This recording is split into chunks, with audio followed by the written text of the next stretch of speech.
The Quranly app. Subscription cheaper than Netflix, encouraging Quran reading, modern, engaging and fun. Download it today.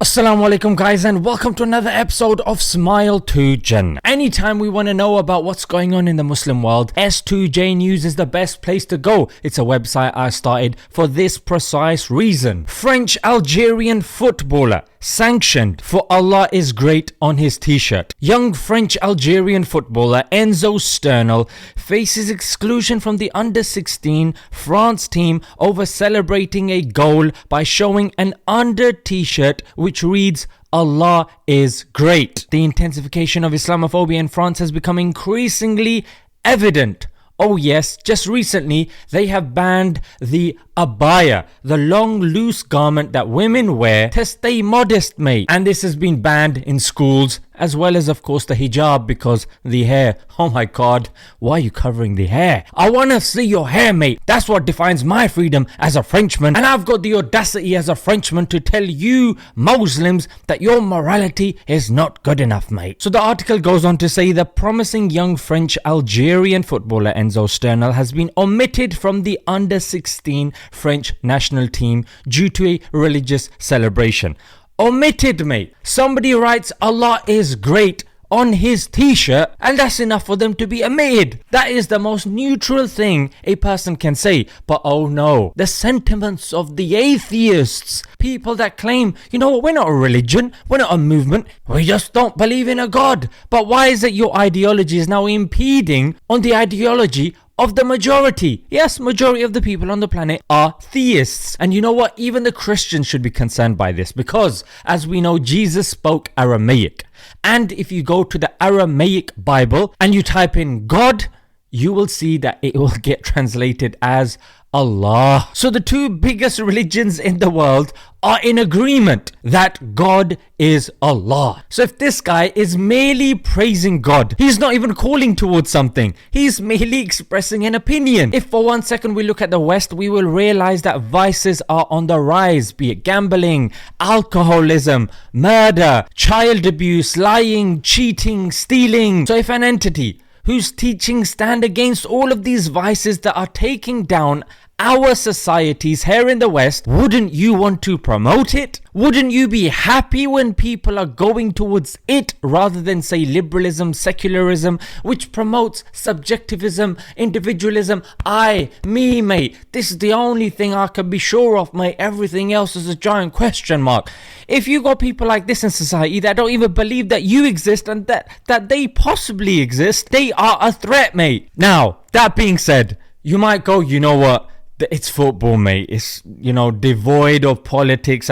If you're saying this, you clearly haven't been following football for the last couple of years. Yeah, especially when it comes to, say, the BLM. You'll see the French team doing the knee. So, okay, this is a political, social stance. You got BLM. Then you've got LGBT. And boy, have they been pushing the LGBT to such a degree that a few months ago, in May, one of the French teams called Toulouse, they made the LGBT rainbow a part of their uniform. In other words, forcing every single player to represent that cause. 5 players, majority Muslim, said, you know what, we can't do that. That goes against our religious teachings.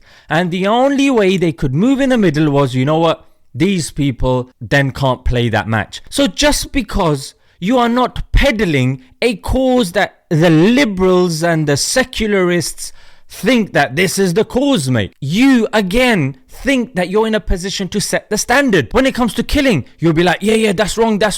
But abortion, no, that's okay. When it comes to abuse, no, that's wrong.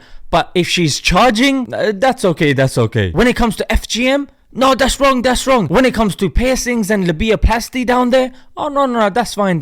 At the end of the day, it's the liberals and secularists that want to set the agenda, that want to be the dictators of morality, when you cannot even prove your morality foundationally. You don't have objective morality. It's whatever the majority says. So when it comes to LGBT, guys, even the French minister went to another country that don't believe in this sort of stuff, mate, that they don't believe in promoting LGBT and all this sort of stuff, And the French say, look, if you come into our country, respect our country. The French minister is going to Qatar, and look at her. She's wearing it even though those armbands are banned on the pitch. France, no, when you come to France, you respect the laws.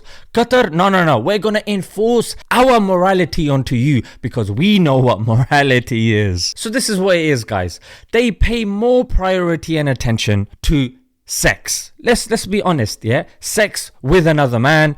Sex, i.e. I'm a woman, I'm a man, I'm in between. There is no woman, there is no man. Oh wait, maybe there is, maybe there was. But that's become your identity. If you eat pizza, you're not identified as a pizza lover or the pizza eater, but just because you have a sexual preference, now you're called a homosexual. And you get your own flag and your own month. Before this whole LGBT thing, I was never asked if I was a heterosexual. I never feel the need to announce that because that's not part of my identity. Eating pizza is not part of my identity. So they are prioritizing your sexual preferences and whatever you're doing behind closed doors. No, it has to be everywhere. Stick the LGBT flag everywhere, mate. May Allah give strength to this young man that in the face of a country that's known for Islamophobia, this guy is just straight dawah, mate. Straight tawheed. Allah is great. And may Allah grant the rest of our youth the ability to stand firm on Islam as well. And guys, if today we don't turn towards Allah,